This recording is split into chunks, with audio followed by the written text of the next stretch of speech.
Welcome to we are study. इस video में हम देखने वाले हैं कक्षा 11 जो आपका पहला चैप्टर है समुच्चय मैथमेटिक्स में, उससे जो एग्ज़ाम में मेनली क्वेश्चंस पूछे जाते हैं उनको देखने वाले हैं। Let's start.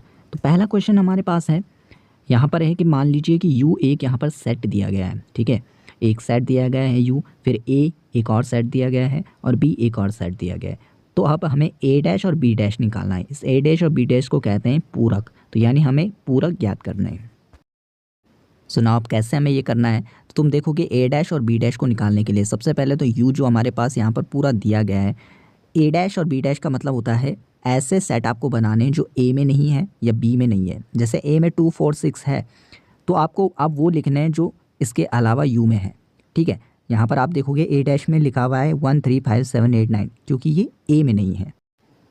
सो बस आपको इतना याद रखना है, ए डैश में आपको वो लिखना है जो ए में नहीं है और बी डैश में आपको वो लिखना है जो बी में नहीं है। जैसे बी में यहाँ पर 1 2 3 4 है लेकिन 5 6 7 8 9 नहीं है, तो इसलिए हमने उसे बी डैश में लिख दिया।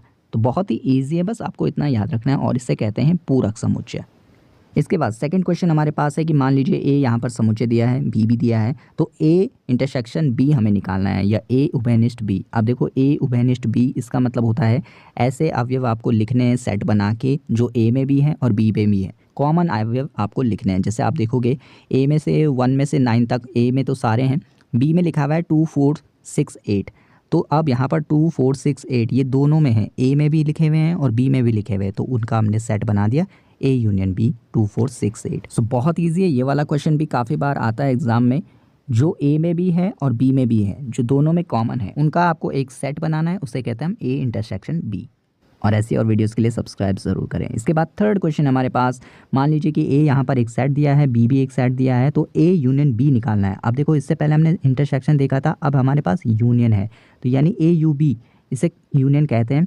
तो इसका मतलब ये होता है आपको इन दोनों सेट्स को जोड़ना है। अब इनको ऐसे 1 और 7 8 ऐसे नहीं जोड़ना है, लेकिन इनके अवयवों को एक साथ लिखना है आपने। तो ए यूनियन बी बन जाएगा। ए के तो आपने सारे लिख दिए 1 3 4 7 9, और बी के आपने लिखे 10 और 15, केवल 10 और 15। क्यों? क्योंकि ये 9 और 7 जो है वो ए में आ रखा था पहले से ही, तो इसको रिपीट नहीं करना आपने। ए के सारे लिख दो और बी के भी लिख दो जो ए में नहीं आए हुए हैं।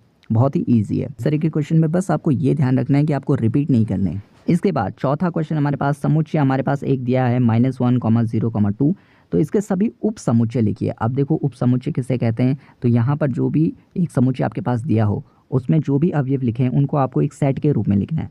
अब यहाँ पर एक बात याद रखना कि जो ये फाई यहाँ पर लिखा हुआ है, फाई हर समुच्चय का उप समुच्चय होता है। तो फाई पहले हमने लिख दिया, फिर इस -1 को लिख दिया सेट में बना के, फिर 0 को लिख दिया, फिर 2 को लिख दिया। अब ऐसे करके उसके बाद 2 2 का -1 0 बना दिया, फिर -1 2 बना दिया। इस तरीके से अलग अलग 2 2 के जोड़े बना के, और लास्ट में जो पूरा समुच्चय दिया था वो भी खुद का उप समुच्चय होता है, तो इसलिए हमने ये -1 0 2 लिख दिया है पूरा। सो उप समुच्चय से रिलेटेड भी क्वेश्चंस आते रहते हैं। अब इसके बाद पांचवा हमारे पास ये समान समुच्चय किसे कहते हैं, इससे रिलेटेड भी क्वेश्चन आ सकता है। तो समान समुच्चय क्या होता है, जब दो समुच्चयों के अवयव समान हो, यानी कि ए में भी वही अवयव लिखे हुए हैं और बी में भी वही अवयव लिखे हैं, तो वो दो समुच्चय समान कहलाते हैं। जैसे तुम यहाँ पे देखोगे ए में 1 2 3 4 है, बी में 3 2 1 4 है, भले आगे पीछे लिखे हैं लेकिन दोनों में सेम ही है, अलग कोई नहीं है, तो इसलिए इसे ए इक्वल टू बी लिखेंगे।